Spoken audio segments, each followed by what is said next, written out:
I'll never post randomly on social media again.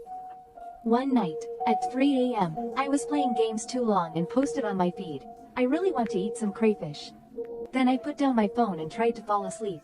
Suddenly, half asleep, I heard a knock on the door and a voice calling, "Is anyone there? Someone please take this delivery." But I hadn't ordered anything. Just as I was about to open the app to check, I heard the voice again, "Please take your delivery." Through the living room, I stared at the door, too afraid to move, like the person was about to break in. Then I heard footsteps fade away. I felt a wave of fear wash over me. The next morning, I asked my roommate about it, and she said she didn't see any post from me. When I checked, my post had never gone through. So how did someone deliver that food? Was someone watching me? That night, I was too scared to sleep. Suddenly, I heard the same knock at 3 a.m. Slow and rhythmic, 3 taps every time. I opened my phone. It was exactly 3 a.m. The voice called again, "Your delivery, just open the door." I crept to the door and looked through the peephole. It really was a delivery guy. He tried calling, and my phone vibrated and fell to the floor. "If you're in there, open up. I've got other deliveries too." He called.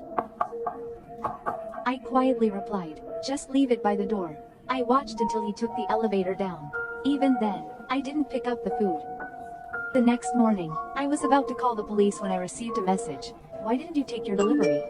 It came from an unknown number. Before I could ask who it was, another message arrived. "Didn't you want crayfish? I ordered it for you. Why didn't you open the door?" The message came with a photo of my front door. My heart pounded. "Who are you?" I replied. But before I got an answer, the person kept typing endlessly. I quickly said, "I'm going to block you. If you harass me again, I'll call the police," and I blocked the contact. I decided to move out immediately. I called the landlord, explained the situation, and she agreed. Though I lost half my deposit. Compared to my safety, that didn't matter. I went to stay with my best friend for a while until I found a new place. When I came back to pick up the rest of my things, I bumped into my neighbor. "Haven't seen you for a few days.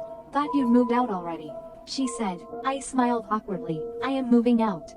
She added, "What about your boyfriend? The other night I saw a man open your door." "What boyfriend? I'm single," I said, voice shaking. The neighbor replied, "I thought he was new here."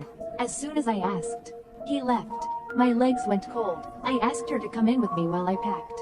We checked every corner. Nothing was out of place. After she left, I called the movers, packed quickly, and left for good. At the new place, the movers set down the boxes by the door. Suddenly, I remembered I left the key on the old coffee table. The mover wiped the sweat from his forehead and said, "I can carry the rest up while you go grab your key." My heart sank. I went back, my legs shaking, rehearsing every step in my mind. At the old place, the living room was dark and quiet. I felt the walls for the light switch and turned it on. I spotted the key on the table. Just as I picked it up, I heard the door click shut. I spun around. A man was standing there. "I've been waiting for you," he said. My legs felt rooted to the floor. I tried to scream, but no sound came out. Slowly, I felt for my phone behind my back, hoping to call the police. The man noticed and slammed my hand down, then slapped me hard across the face. I tried to fight back, reaching for his face and kicking as hard as I could, but he punched me in the stomach. The pain surged, and I fell to the floor. He pulled out a rope and bound my hands and feet. Then taped my mouth shut. "Why are you doing this?" I tried to say, but only muffled cries came out. He dragged me towards the bathroom, smiling like a madman. Suddenly, my phone vibrated on the floor. The movers were calling. The sound enraged him. He picked up the phone and smashed it. All hope felt lost. He pulled out a hammer and said, "Didn't you want to die? Let me help you. Do you want the hammer to your head or a knife to your throat?" My heart sank. This man was clearly deranged. I tried to stay calm, hoping to buy time until the movers noticed something was wrong. He pulled the tape from my mouth. And I yelled, "You're a psycho. You're doing this for yourself. Not for me. You're just looking for an excuse for your own crimes." That pushed him over the edge. "I'm doing this to save you," he yelled, swinging the hammer down.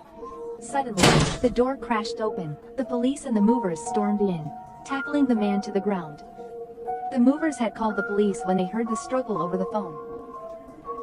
At the station, I gave my statement and learned the man had been living in my house for a long time, memorizing my habits and watching my every move.